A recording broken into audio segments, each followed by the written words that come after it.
Hey, welcome back to the Leader Roots Podcast. I'm your host, Stephen Smallwood. And on the show, we explore the heart of leadership and being a good human resource for others. In today's episode, we want to talk about being a human resource. But first, I want to thank you for tuning in for the podcast. I'm grateful because without you, the show wouldn't be possible.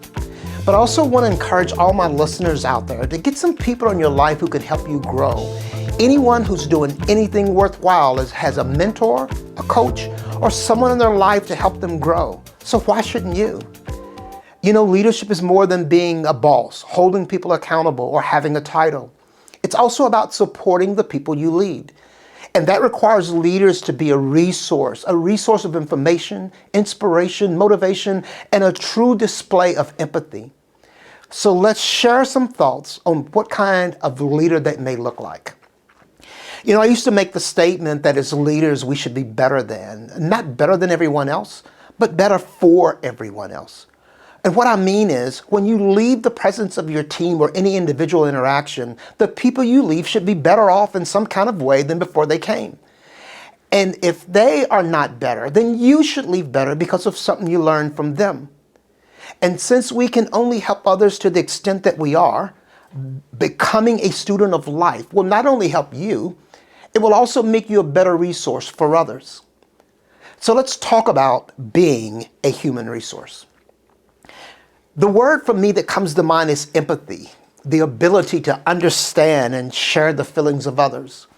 Well, I believe that might be the beginning of a human resource, a leader who not only is there to lead, but to listen, to be present, if even for the moment, to make sure the person you're engaged with feels valued and heard.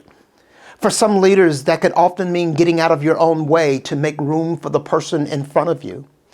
And it's also about being vulnerable. You know, years ago as a production supervisor, I remember the shop that I supervised, it was behind on production and the operation was there and it was stressed. I mean, the parts just wasn't going out. So I looked out half my glass walls and I saw two mechanics who appeared to be laughing and having a good time at the computer in the middle of the shop.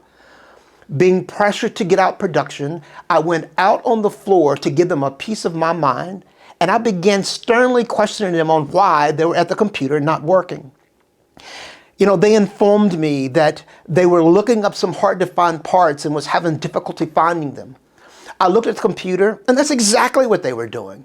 I apologized and left the floor. I was embarrassed, but I didn't let them see it.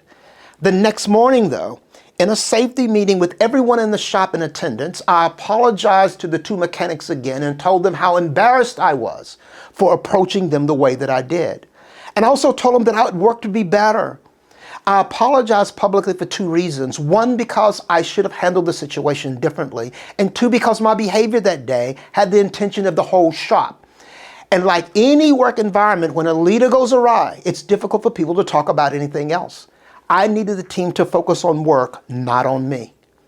As a leader, as a human resource, you need to be trusted. And it's easier to trust someone who is honest about their own mistakes.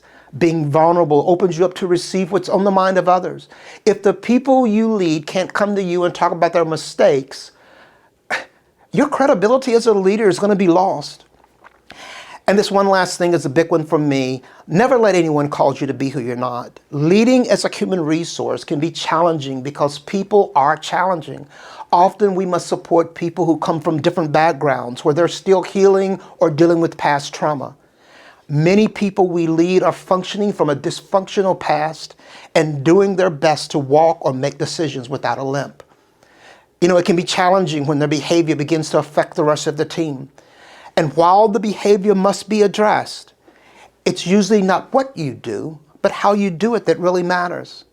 It's important that leading as a human resource, we don't allow the behavior of someone on the team, especially someone we should care about, cause us to treat them any different than someone who does the things that are right.